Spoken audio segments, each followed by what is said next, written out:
సువార్త అనే ఆధ్యాత్మిక కార్యక్రమానికి ప్రభు నామములో మిమ్మల్ని అందరినీ ప్రేమతో ఆహ్వానిస్తున్నాం.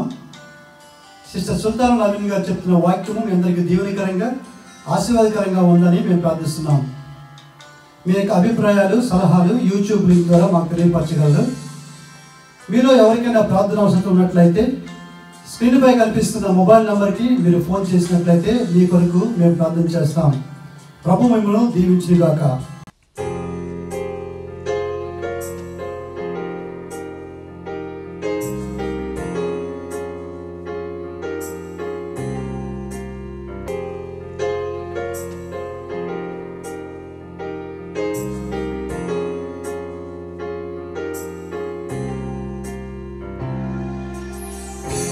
ప్రభువా నా దేవా నా ఆశ్రయమా నా కేడెమా ప్రభువా నా దేవా నా ఆశ్రయమా కేడెమా పరిశుద్ధుడవని కీర్తనీయుడవని ఘనపరచెదను నీ నామమును. పరిశుద్ధుడవని కీర్తనీయుడవని ఘనపరచెదను నీ నామమును. ప్రభువా నా దేవా నా ఆశ్రయమా నా కేడెమా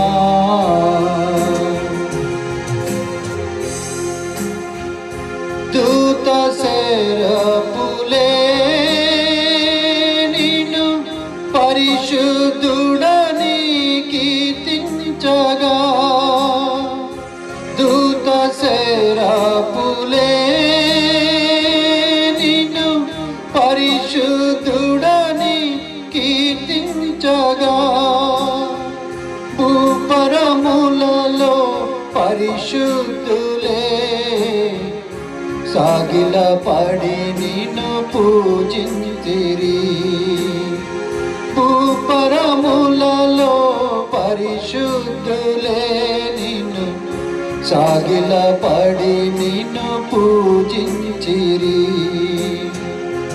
ప్రభువా నా దేవా నా ఆశ్రయమా నా కేడెమా ప్రభువా నా దేవా నా ఆశ్రయమా నా కేడెమా మట్టి రూపివై దాగిన నీ కృపా కీర్తించగలనా నా ప్రభువా. మట్టి రూపివై దాగిన నీ కృపా కీర్తించగలనా నా ప్రభువా. నీ కృపయే చాలును నా దేవా కీర్తనీయమా నీ కృపా. నీ కృపయే చాలును నా దేవా కీర్తనీయమా నీ కృపా. ప్రభువా నా దేవా నా ఆశ్రయమా నా కేడెమా. ప్రభువా నా దేవా నా ఆశ్రయమానా కేడేమా పరిశుద్ధుడవని కీర్తనీయుడవని గణపరచెదన్ని నామము పరిశుద్ధుడవని కీర్తనీయుడవని గణపరచెదను నీ నామమును ప్రభువా నా దేవా నా ఆశ్రయమా నా కేడెమా ప్రభువా నా దేవా నా ఆశ్రయమా నా కేడెమా నా ఆశ్రయమా నా కేడెమా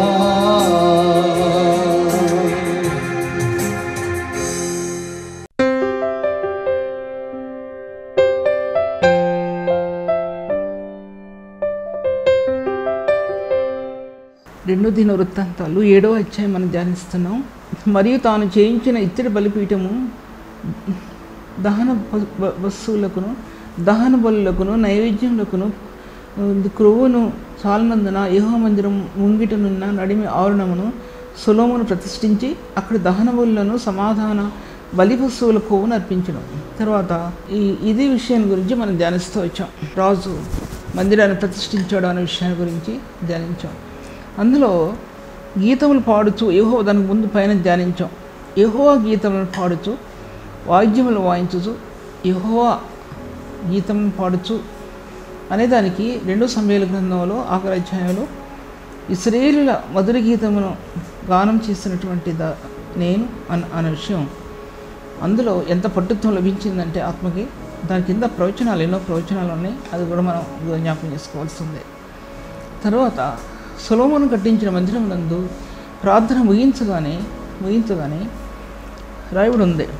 ప్రార్థన ముగించిన తర్వాత ఆ దేవుని యొక్క మహిమ అక్కడ మందిరంలో నింపబడినందున యాజకులు అక్కడ నిలవలేకపోయేది అని రాయబడి ఉంది. తర్వాత సొలొమోనుకి రాత్రి సమయంలో దేవుడు ప్రత్యక్షమై అడిగినప్పుడు ఏం కావాలని కోరుకున్న సొలొమోను జ్ఞానాన్ని అడిగినట్లుగా మనం చూడగలం. ఎంత బైబిల్ గ్రంథంలో సొలొమోను జీవితంలో ప్రత్యేకతని అలంకరించుకుంది ఏంటంటే దేవుని గురించినటువంటి జ్ఞానం. దేవుని గురించినటువంటి జ్ఞానాన్ని గురించి సామెతల గ్రంథంలో రాశాడు. యెహోవాయందు భయము జ్ఞానమనియు అని రాశాడు. తర్వాత అది ఎక్కడుందో నాకు తెలియదు కానీ యెహోవాయందు భయభక్తులు కలిగి ఉండటే జ్ఞానమునకు మూలము అని సామెతల గ్రంథంలో జ్ఞానం గురించి దగ్గర 7-10 విషయాల గురించి రాశాడు. ప్రభు భయభక్తులు కలిగి ఉన్నట్లో ఏమొస్తాయి అనే విషయం గురించి రాశాడు. దాంట్లో ఇవన్నీ కూడా ప్రభువునందు భయం భక్తి ఈ 2 ఒక హృదయంలో ఉండాలి. భయం భక్తి అవి కనుక లేకపోతే జ్ఞానం అనేది ఆ వ్యక్తికి అందించకూడదు. భయపడాలి ప్రభువుకి అన్నమాట అర్థం. దేవునికి భయపడేవాడు అన్నాడు యేసుని గురించి. దేవునికి భయపడేవాడు, దేవునికి భయపడటం ఆ ప్రభు చూస్తున్నాడు అనే విషయం ఒక వ్యక్తికి లభించాలండి. మనస్సాక్షి పరిశుద్ధపరచబడటానికి, మనస్సాక్షి నూతనపరచబడటానికి, మనస్సాక్షిలో క్రమశం లేకుండా ఉండటానికి, యథార్థ హృదయాలు ఉండటానికి అది హేతువైంది భయపడటం అనేది. యథార్థ హృదయాలే ప్రభు సన్నిధిని నిలబడటానికి, నీతిని అనుసరించి నడుచుకోవటానికి, పరిశుద్ధతను అనుసరించి నడుచుకోవటానికి దేవుని యందు భయం అది హేతువైందండి. అది లేకుండా, భయం లేకుండా ఒక వ్యక్తి వీటిని సంపాదించుకోలేండి. దేవునికి భయపడకపోతే ఇవి సంపాదించుకోలేడు. రహస్యమని చూచు నీ తండ్రి నీకు ప్రతిఫలం ఇస్తాడు ప్రభు ప్రార్థన చేసేవారు ఏడల. నీ ప్రార్థన చేసినప్పుడు రహస్యమని చూచి నీ తండ్రి ప్రతిఫలం ఇస్తాడన్నప్పుడు ఇటువంటి గుణగణాలు క్రీస్తు యేసుని రహస్యంలో మన అంతరంగ జీవితంలో కట్టబడే గుణగణాలకి ప్రతిఫలం ఉందండి. దేవుని గుణగణాలకి ప్రతిఫలం ఉంది. అది లభించే ఆత్మ సంబంధమైన స్వాస్థ్యం. అటు శారీరకంగా ప్రభు అభివృద్ధిపరుస్తాడు, ఆత్మరీతిగా కూడా ప్రభు అభివృద్ధిపరుస్తాడు అని అనుభవించి చెప్తున్నాను. నేను దీన్ని టీవీ పరిచయం చేస్తూ వచ్చాను. ఒకసారి చెప్పాను, నేను జూమ్ మీటింగ్లో చెప్పానేమో నాకు తెలియదు, చేస్తూ వచ్చా. మా హస్బెండ్ చనిపోయారని కూడా చెప్పాను. పిల్లలప్పుడు ఒక బాబు జాబులోకి వచ్చాడు. మరొక 2 పిల్లలు జాబ్లోకి రాలేదనుకుంటా, నాకు సరిగ్గా జ్ఞాపకం లేదు. కొన్ని సంవత్సరాల క్రితం, ఒక 4-5 సంవత్సరాల క్రితం. ఏంటి చేతిలో డబ్బులు లేవు, నెలకు 25,000 కట్టాలి. నాకంటే చాలా ఇష్టం పరిచయం చేయటం అనేది, ఈ సత్యాలన్నీ బయటికి చెప్పాలి అని నా కోరిక, నా ఇష్టం అది, నాకు చాలా ఇష్టం. ఎంత ఇది ఒకరి కోసం మనం ఏదో బయటికి చూపించుకోవడానికి చెప్తే అది ఎంతవరకు నిలుస్తుంది? 3-4 వారాలు నిలుస్తుంది అంతే, అందుకు నిలవదు. కానీ నాకు చాలా ఇష్టం చెప్పడం. నా కళ్ళ వెంట నీళ్ళే కడుతున్నాయి రోజు లేచిన కాడి నుంచి. ప్రభా నాకు సహాయం చేసేది నువ్వే, ఎవరు సహాయం చేస్తారు నాకు, ఎవరు సహాయం చేస్తారు ప్రభా నాకు. వాకింగ్ చేస్తున్న సమయంలో మార్నింగ్ 6 o'clockకి 7 o'clockకి అప్పుడు ఇంకా చీకటిగా, చలికాలం చీకటిగా ఉంది, మబ్బులు కమ్మేస్తుంది వాతావరణం అంతా కూడా. ఆకాశం వైపు చూస్తున్నాను, నక్షత్రాల వైపు చూస్తున్నాను, చంద్రుడి వైపు చూస్తున్నాను, సూర్యుడు ఇంకా ఉదయించలేదా టైంలో చూస్తున్నాను. ప్రభా నాకు సహాయం చేయి అని ఏడుస్తున్నాను. నా కన్నీళ్ళు ఆ ఇసుకలో దొల్లిపోయాయి అనుకున్నానండి. ఆ ఇసుకలో దొల్లిపోయాయి అనుకున్నాను. నా ప్రార్థనకి జవాబు రాదు ఇక అనుకున్నాను. నేను 2 సంవత్సరాలు ప్రార్థన చేశానండి. అలాగే ప్రభు సమకూర్చాడు, అది వేరు. కానీ నా పిల్లల డబ్బు కాదు, నా సొంత డబ్బు కావాలను అనుకున్నాను. ఎక్కడి నుంచి వస్తుందో నాకు సొంత డబ్బు? ఆ విధంగా కన్నీరు కార్చి ఇచ్చానండి. ఆకాశం వైపు చూశాను, కొండల తట్టు చూశాను, నా ప్రభు తట్టు చూశానండి. ఆయన సింహాసనం తట్టు చూశాను, నీళ్ళ సింహాసనం వైపు చూశాను, నా కనులెత్తాను ఆయన తట్టు చూసి. ప్రభు దేవుడు నా హస్బెండ్ స్వాస్థ్యాన్ని దేవుడు నాకు ఇచ్చాడండి తిరిగి. అద్భుతం అండి, అది అద్భుతమైన రీతిగా పోవాలనుకుంది నా చేతుల్లోకి రానిది తిరిగి లాక్కొచ్చాడండి. లాక్కొచ్చాడు, ఇంటికి తీసుకొచ్చాడు వాళ్ళని, కొనేవాళ్ళని. అద్భుతమైన ప్రభు ఆశ్చర్యకరుడని రుజువుపరుచుకున్నాడండి. ఇదిగో సియోను కుమారి, నేను సిద్ధపరిచిన జీవితం ఇంకా నా ఎద్దే ఉన్నదే అన్నాడండి. నా ఎద్దే ఉంది, అది నా ఎద్దే ఉంది సియోను కుమారి. నేను సియోను కుమారికి బహుమానం తీసుకుని వచ్చున్నానని, జీతం తీసుకుని వచ్చున్నానని సియోను కుమారి తెలియజేయడి. వాక్యం నెరవేరిందండి. ఆ వాక్యం నెరవేరింది. అటువంటి దేవుడు అండి ఆయన, ఆ ప్రభు అటువంటి దేవుడు. సంఘం అనేది క్రీస్తుకు ప్రతిరూపమని, క్రీస్తుకు ప్రతిబింబం అని చెప్పాను మీకు నేను ముందు భాగాల్లో. సంఘంలో దేవుని ఆత్మ బిల్డప్ చేయటం అనేది, ఇన్బిల్డ్ చేయబట్టం అనేది, అది ఇన్బిల్డ్ అంటే అది లోపల అంతరంగంలో అది కట్టబట్టం అనేది, అది నేటి పరిశుద్ధులకు ఇచ్చిన ఆధిక్యత అండి. అది స్థానాలండి, అవి పరిశుద్ధునికి స్థానాలు.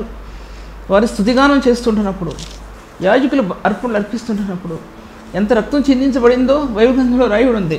ధారలే పారిందండి, రక్తం ధారలే పారింది. సొలొమోను ప్రార్థించినప్పుడు ఆకాశం నుండి మహిమ దిగి వచ్చిందంటే, ఆ మహిమ దిగి వచ్చిందండి ఎక్కడ పడింది? ఆ బలి అర్పణల మీద పడింది, ఆ రక్తంలో పడిందండి. ఆ రక్తంలో, పారే రక్తంలో పడింది. ఆ యొక్క మందిరంలో నగిషీ పనిలో పడింది, రత్నాల్లో పడింది, బంగారపు నగిషీ పనిలో పట్టబడింది.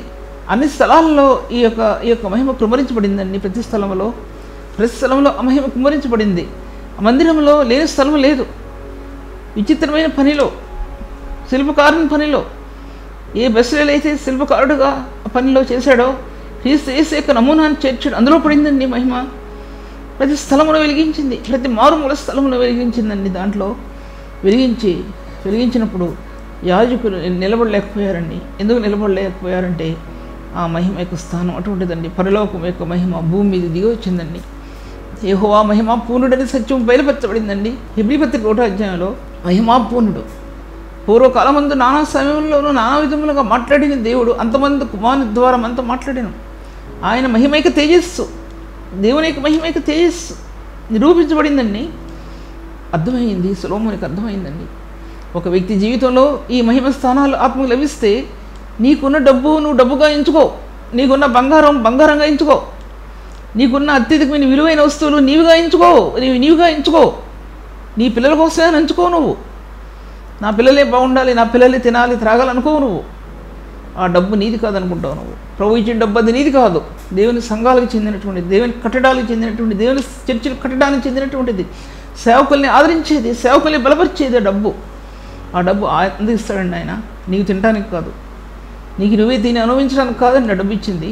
నీ చేయి చాచి దీనులకు ఇస్తావు. గుణవతైన స్త్రీ తన చేయి చాచి దీనులకు ఇచ్చిందండి.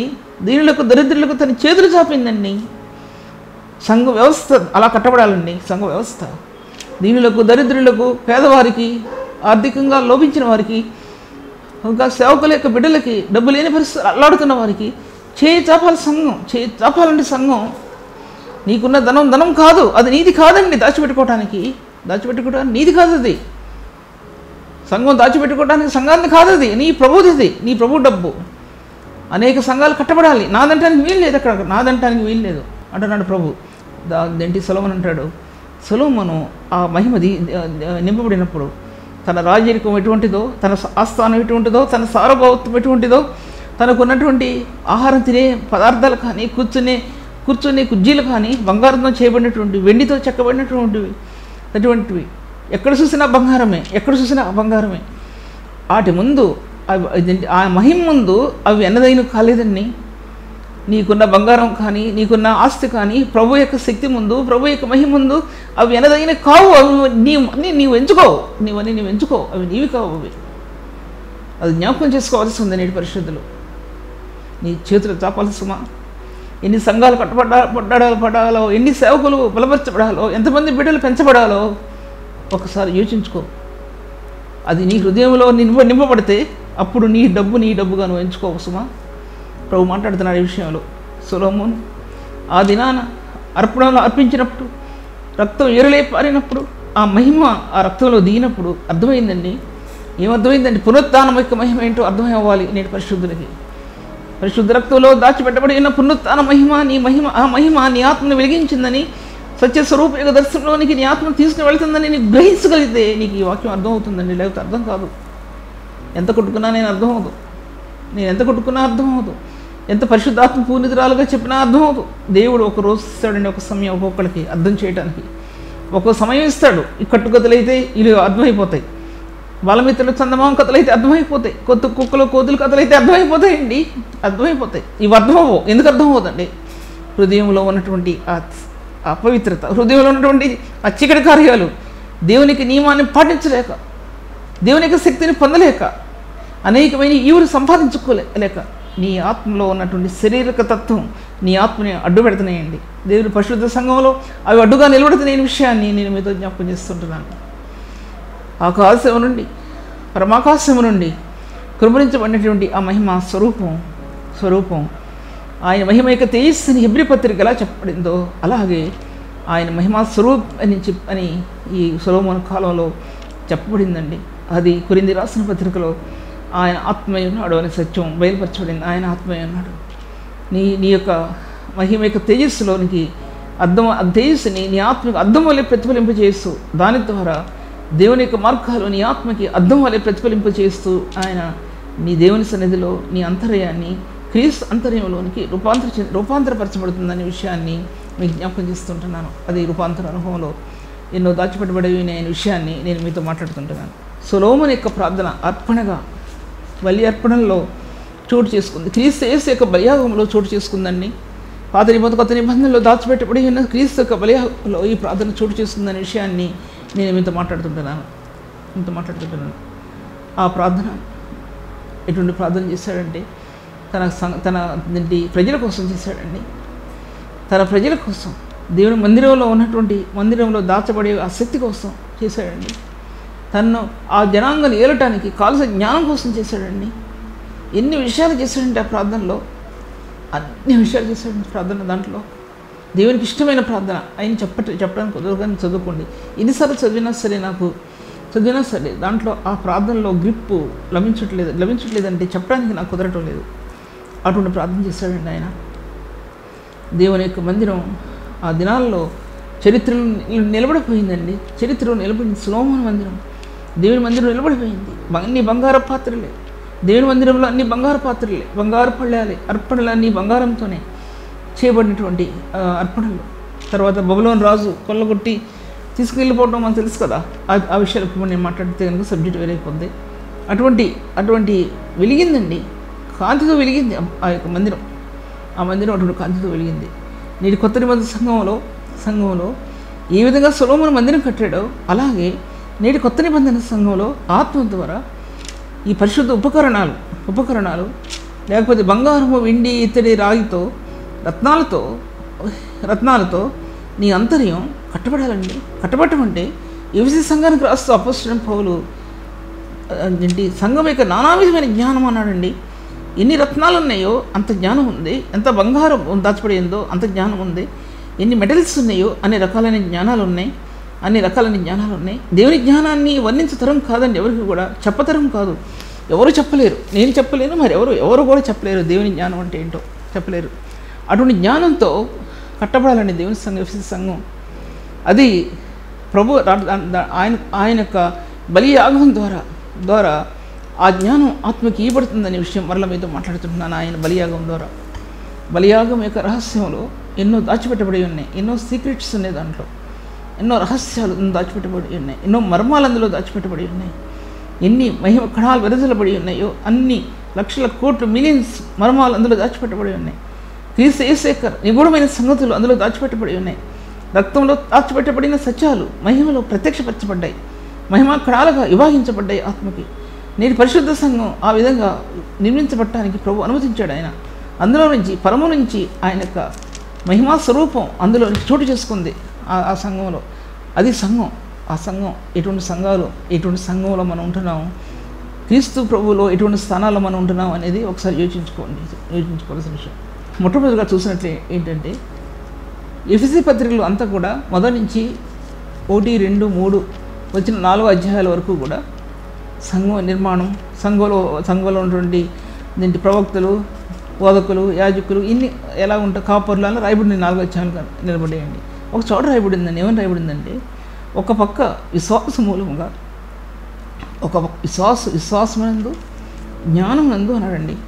జ్ఞానం నందు ఇది ఎవరికి సంబంధించింది? 4వ అధ్యాయం అంటే ఆ పరిశుద్ధులకు సంబంధించిందండి ఆ జ్ఞానం.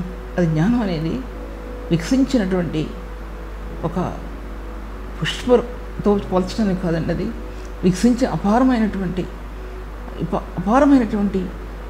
ఒక మార్గాలన్నీ దైవికమైన మార్గాల్లో నిగూఢమైనటువంటి సత్యాలు దాచిపెట్టబడి ఉన్నప్పుడు ఈ జ్ఞాన రేఖలు అందులో నుంచి ప్రకాశించుకుంటూ వెళ్ళాయండి. అది క్రీస్తు యేసు యొక్క, అది దేవుని యొక్క కృప విషయమే అని రాస్తాడు. చోట ఏర్పాటును గురించి మీరు విన్నారని రాస్తూ తిమోతి రాసిన పత్రికలో దేని రాయబడి ఉంది. ఎఫెసీ రాసిన పత్రిక ఆయన సంకల్పాన్ని బట్టి ఆయన రాస్తూ దాంట్లో క్రీస్తు యొక్క దైవత్వం, క్రీస్తు యొక్క మనోహత్వం, క్రీస్తు యొక్క మహిమా స్వరూపం ఇవన్నీ కూడా ఒక నిగూఢమైనటువంటి దైవభక్తికి అనుగుణ్యమైనటువంటి ఒక సంపద నిలబడి ఉందండి బైబిల్ గ్రంథంలో. జ్ఞానరేఖలు దాంట్లో నుంచి బయలు వెళతాయండి. ఒక వ్యక్తి జీవితంలో ఇవన్నీ దాచబడి ఉంటే జ్ఞానరేఖలు అందులో నుంచి ఒక ఎలక్ట్రిక్ లైన్స్ లేకపోతే మెరుపు వంటి తీగలు ఎలాగా రూములో నుంచి వస్తాయో అటువంటివి నీ అంతరాత్మలో నుంచి జ్ఞానరేఖలు ప్రకాశిస్తాయండి. అది పరిశుద్ధులు ఇచ్చిన స్థానాలండి అవి. దీంటి ఇశ్రాయేలు దేశంలో అటువంటి జ్ఞానాత్మ ఎందుకు ఇచ్చాడంటే దేవుడు చేసిన వాగ్దానాన్ని బట్టి, వాగ్దానాల చేత కట్టబడిన దేశం కాబట్టి, పరిశుద్ధులకి ఇచ్చిన వాగ్దానాల చేత దేశం నిర్మితమైంది కాబట్టి, ఆయన ఒక వాక్ అందులో సంచారం చేసేంత కాబట్టి ప్రతి విషయం వారికి బయలుపరిచాడండి. అది ఆదిమ కాలం నుంచి కూడా, నిర్గమ కాలం నుంచి కూడా సమస్తాన్ని కూడా బయలుపరిచాడు. సీనాయి కొండ మీద నుంచి ఎర్ర సముద్రం వరకు దాచబడి ఉన్నటువంటి విషయాలు ఈ దేశాల్లో, ఇశ్రాయేలు దేశాన్ని ఇవ్వబడిన ఇన్ని ఆధిక్యతల్లో ఎన్ని సత్యాలు దాచిపెట్టబడి ఉన్నాయో అవన్నీ కూడా దేశానికి ప్రముఖులకు ఇచ్చాడండి. ఆదిమకాల ప్రవక్తలకు ఇచ్చాడండి. మోషేకి బయలుపరిచాడు, యెహోషుకు బయలుపరిచాడు, కాలేబుకు బయలుపరిచాడు. ఆదిమకాల ప్రవక్తలకి సత్యాలన్నీ కూడా బయలుపరిచాడండి. అవన్నీ బైబిల్ గ్రంథంలో రాయబడలేదు. ఉరుములు ఎలా మెరిస్తాయో, మెరుపులు ఎలా వచ్చాయో, లేకపోతే ఎర్ర సముద్రంలో నీళ్ళల్లో ఎటువంటి షాక్స్ ఉన్నాయో, ఎలక్ట్రిక్ షాక్స్ ఉన్నాయో, తర్వాత ఎలక్ట్రికల్స్ దాంట్లో ఉన్నాయో, దాంట్లో ఎంత లోతు ఎత్తుందో దాంట్లో జలాల్లో ఏమున్నాయో, అడుగు భాగాల్లో ఏమున్నాయో జ్ఞానం విడదీయబడుతూ చూపించాడండి. ఆదిమకాల ప్రవక్తలకి జ్ఞానం విడదీయబడింది. సంపద మోసుకుపోయారు వాళ్ళు సంచుల్లో. మోసుకోవలసిన సంపద వాళ్ళు మోసుకుపోయారండి దాంట్లో ఎర్ర సముద్రం నుంచి. సినాయి కొండ, సిలువ యొక్క ముందు మార్గం, పరిశుద్ధ ముందు మార్గం ఒక్క కొన అయితే కింద భాగం ఎర్ర సముద్రం అండి. ఎర్ర సముద్రం దాంట్లో నుంచి వాళ్ళు బాప్తిసం పొంది బాప్తిస అనుభవాలను తీసుకురాబడ్డారు. ఎటువంటి జ్ఞానం వారిలో ప్రబలిందంటే బైబిల్ గ్రంథంలో రాయబడకపోయినప్పటికీ కూడా ఆదిమకాల ప్రవక్తలకి అటువంటి జ్ఞానం ఇవ్వబడిందండి. జ్ఞానాత్మ ఇవ్వబడింది. ఒక్క మాటతోనే మోషే గ్రహించగలిగాడండి. జ్ఞానాత్మకునుడు అయ్యాడు. జ్ఞానంతో నింపడ్డాడండి. సకల విధమైన జ్ఞానంతో తను ఫరో దగ్గర ఉన్నప్పుడు ఆ జ్ఞానం కాదండి అది. అపోస్తలుడైన పౌలు నా జ్ఞానం కాదు అది అన్నాడు. దాంట్లో ఆయన ఫిలిప్పీ రాసిన పత్రికలో క్రీస్తుని గురించి అతి శ్రేష్టమైన జ్ఞానం ఎంతో సమస్త నష్టంగా ఎంచుకున్నాను నేను. అలాగే మోషే ఆ జ్ఞానాన్ని విడిచిపెట్టేశాడండి, సకల విద్యలు విడిచిపెట్టేశాడండి. యెహోవా దేవునికి వచ్చిన జ్ఞానం ఆత్మకు లభించింది. ఆ జ్ఞానంలో పరిశుద్ధమైన దేవుని వాక్కు నింపబడిందండి. బండసందుల్లో దాచబడిన క్రీస్తు మహిమతో నింపబడిందండి అతని జ్ఞానం. బండసందులో దాచబడిన క్రీస్తు మహిమతో నింపబడిందండి. గుణగణాన్ని శ్లాఘించి సాగిలపట్టడంలో అతనికి జ్ఞానం లభించిందండి. క్రీస్తు గుణగణాలు ఆత్మలో నింపడకుండా, శ్లాఘించకుండా, ఆ గుణగణాలను కీర్తించకుండా, ఆ జ్ఞానాత్మ సంఘమును గురించిన జ్ఞానాత్మ, నేను పరిశుద్ధులకు ఇవ్వాల్సిన జ్ఞానాత్మ ఇవ్వబడదండి. కీర్తించకుండా గానం చేసే కీర్తి, క్రీస్తు మహిమను గానం చేసే ఆ స్థానాలు, పరిశుద్ధ యాగాన్ని గానం చేసే ఆ కీర్తనలో నీ హృదయంలో పుట్టకుండా, నీ హృదయంలో ధ్వనించకుండా, ఆ శబ్దాలు వినపడకుండా అటువంటి ఉన్నతమైన పరిచర్య ఆత్మకి ఇవ్వటం సాధ్యపరచబడదండి.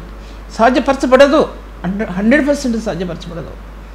ఎంతోమంది ఎన్ని రకాలుగా వాక్యం చెప్తారు కానీ దాంట్లో క్వాలిటీ ఎంత ఉంది అంటే దేవుడు లెక్కిస్తాడండి. అది నేను లెక్కించేది కాదు. క్వాలిటీ ఎంత ఉందో నేను లెక్కించేది కాదు. నేను చెప్పే బోధలో క్వాలిటీ ఎంత ఉందో నేను లెక్కించేది కాదండి, దేవుడు లెక్కిస్తాడండి. ఆయన లెక్కిస్తాడు, ఆయన కొలబద్దతో లెక్కిస్తాడండి. కొలబద్దతో మన జీవితాలను లెక్కిస్తాడు, మనం బోధించే బోధన కూడా లెక్కిస్తాడు. ఆయన కొలత ఉందండి. భూమి ఆకాశాలను కొలత వేసి నక్షత్రాలను కొలత వేసిన ఆ కొలత నీ అంతరంగంలో ఆ కొలబద్ద ఖచ్చితంగా నిలబడి ఉంటుందండి. నా హృదయంలో కూడా నిలబడి ఉంటుంది ఆ కొలబద్ద, ప్రభు వేసిన కొలబద్ద. అందుకోసం ఆయన సొలొమోను ప్రార్థన అంత అతీతమైన ప్రార్థనగా నిలబడిపోయిందండి బైబిల్ గ్రంథంలో. దేవునికి మందిరం యొక్క నిర్మాణంలో ప్రతిష్ఠించబడటానికి ఎటువంటి ప్రార్థన చేశాడో, దేవుని మందిరం నిర్మించబడటానికి, దేవుని సంఘం కట్టబడటానికి నేటి పరిశుద్ధుల యొక్క ప్రార్థన దేనికి సంబంధించింది ఉండాలంటే మన వాటి కోసం కాదండి. చిలక పలుకులు పలికి కూర్చోడానికి కుదరదండి, అసలు అది కుదరదు. చిలక పలుకులు పలికి పలకటానికి, లేకపోతే పెద్ద పెద్ద ప్రార్థన చేసి గంట చేయడానికి కాదు. అక్కడ నీ అంతరంగంలో ప్రభుతో సంధించబడిన హృదయంలో లభించిన ప్రార్థనా స్థానాలు దేవుని సంఘాన్ని కట్టబట్టడానికి అవి అతీతంగా నిలబడి అనే విషయాన్ని నేను మీతో మాట్లాడుతుంటున్నాను. బయటకు వచ్చి సమయంతో తీసుకుని చేసే ప్రార్థన కాదు, ఒక్క నిమిషం చేసే ప్రార్థన కాదండి. నీ హృదయ భారంలో, నీ హృదయం యొక్క అంతరాత్మలో పరిశుద్ధాత్మను వల్లించిన ఆ యొక్క పలుకులు నీ ప్రార్థనలో బయటికి వస్తే సంఘం యొక్క పునాదుల్లో, సంఘం యొక్క కట్టడాల్లో అవి నిలబడతాయండి. అవి నిలబడతాయి. దేవుని సన్నిధిలో ప్రార్థించే నీ ఆ స్థానాలు, రాత్రి గడియలో ప్రార్థించే నీ స్థానాలు, ఖాళీ సమయంలో ప్రార్థించే స్థానాలు, నీ ఆర్తనాదం ఎక్కడ వినబడుతుందండి దేవునికి? నీ దుఃఖం ఎక్కడ కనబడుతుంది? నీ కన్నీరు ఎక్కడ కనబడుతుందండి దేవుని దగ్గర? దేనికోసం కన్నీరు కరుస్తున్నావు అనే విషయం కూడా ఒకసారి ఆలోచించుకోండి. దేవుని సంఘం నిర్జీవంగా ఉండటానికి, దేవుని సంఘంలో ఫలం లేకుండా ఉండటానికి, ఫలం ఫలించకుండా ఉండటానికి, వేస్తున్నాం కానీ ఫలితం లేని పరిస్థితుల్లో ఉండటానికి, పైరు కోయటానికి లేకుండా, పంట కోయటానికి లేకుండా ఉన్న పరిస్థితుల్లో నేటి సంఘాలు ఎండిపోయి ఉండటానికి, జీవజల నదులు కాదు అంతవరకు కాదు, కనీసం వర్షపు చినుకులు కూడా లేకుండా ఉన్నటువంటి సంఘాలు, వర్షపు తుప్పర్లు కూడా లేకుండా ఉన్నటువంటి సంఘాలు, డ్రైనెస్తో ఉన్నటువంటి సంఘాల్లో, దేవుని యొక్క స్థానాలు లేకుండా సంఘాల్లో పంట ఫలం ఎక్కడి నుంచి వస్తుందనే విషయాన్ని ప్రభు అడుగుతుంటున్నాడండి, మనల్ని అడుగుతుంటున్నాడు.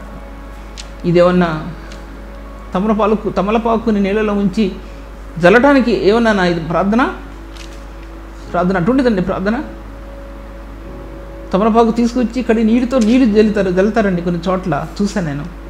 అది కాదండి ప్రార్థన. నీ గుండెల్లో సింహాసనాసీనుడైన ప్రభు ముందు నీ చేతులు ఆయన కాళ్ళు చుట్టుకుని చేసేదండి ప్రార్థన. ఆయన కాళ్ళు చుట్టుకుని చేసే ప్రార్థన. అటువంటి వారు నిరపరాధులుగా ఎంచబడతారండి. ఆయన శరణి వచ్చిన వారు నిరపరాధులుగా ఎంచబడతారు. ఆయన శరణి వచ్చిన వారు ఎవరు అపరాధులుగా ఎంచబడరు. ఆయన శరణి వచ్చిన వారు నిరపరాధులుగా ఎంచబడతారండి. ఆ స్థానాలు ఆత్మకు లభించే కొలది నీ చేతులు ఆయన పాదాలు విడిచిపెట్టవసమా?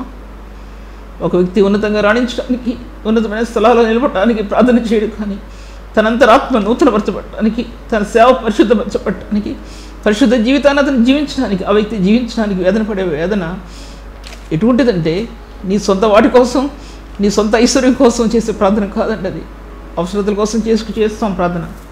ఫీజులు కట్టడానికి చేస్తాం ప్రార్థన, బిడ్డను చదివించడానికి చేస్తాం ప్రార్థన, అన్నిటికీ మించి వారి భవిష్యత్తు కోసం చేస్తామండి ప్రార్థన, వారి జీవితాలు క్రీస్తులో ప్రకాశించడానికి చేస్తామండి ప్రార్థన.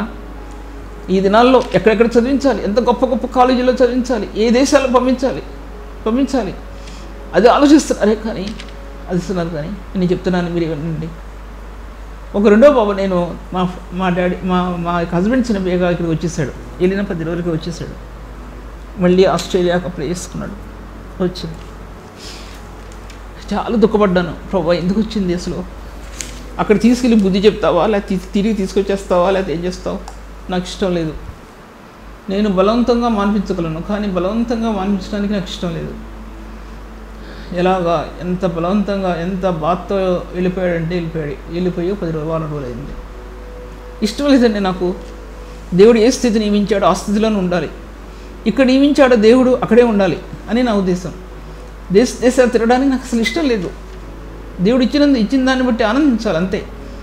ఆ దేశం వెళ్ళాలి, ఈ దేశం వెళ్ళాలి, అక్కడ డబ్బు సంపాదించాలి, ఇక్కడ డబ్బు సంపాదించాలి అనేది నా కోరిక కాదు.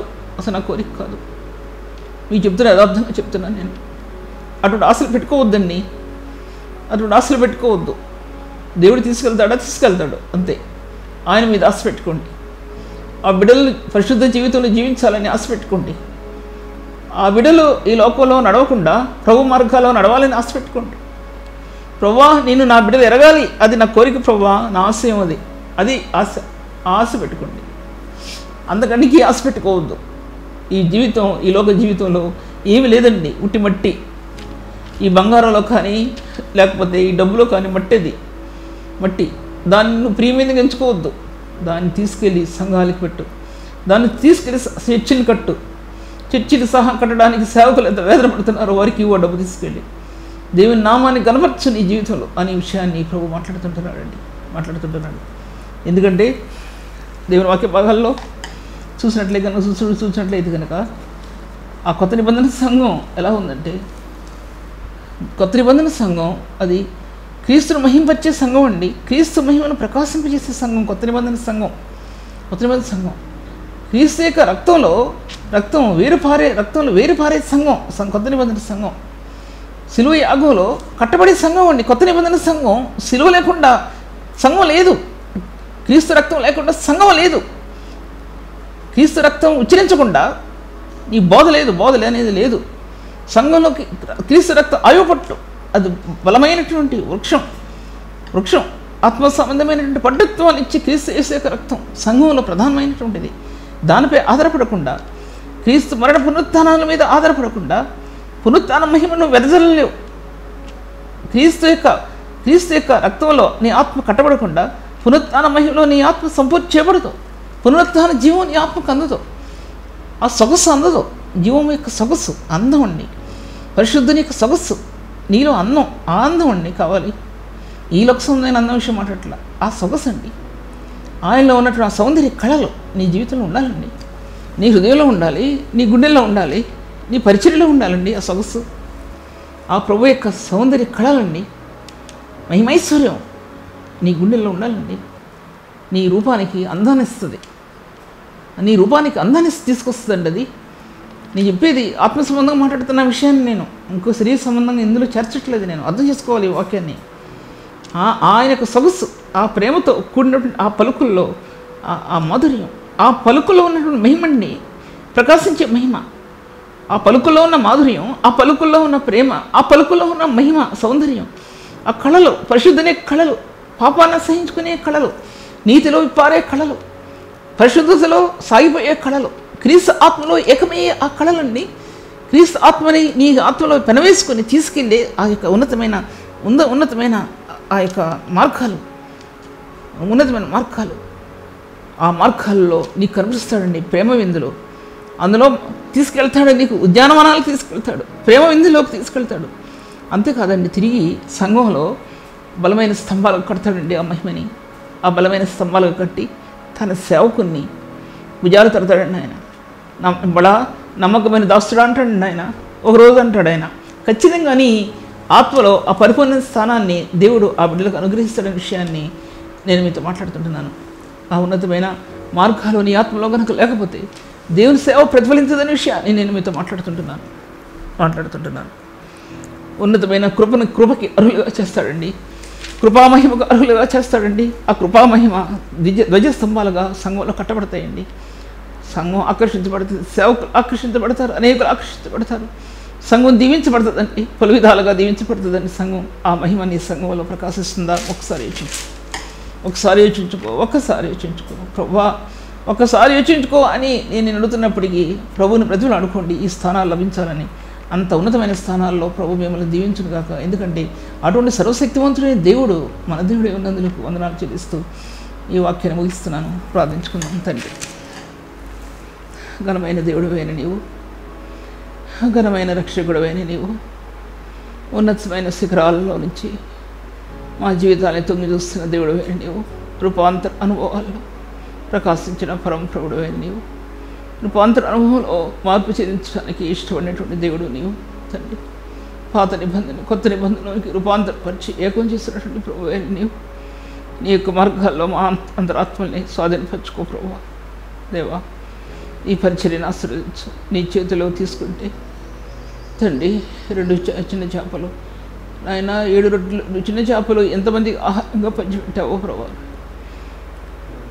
ఆ విధంగా పంచిపెట్టు ప్రభా. నీ నిధిలో నుంచి వచ్చిన వాక్యం, నీ మహిమలో నుంచి ప్రకాశించిన నీ వాక్యం అనేకులకు దీవెనకరంగా చేయమని నా తండ్రి ప్రార్థన అంగీకరించమని ప్రభా. దేవా, మీరు ఘనత చెందమని మహిమ చెందమని యేసునామములో స్తుతించి వేడుకుంటున్నాను తండ్రి.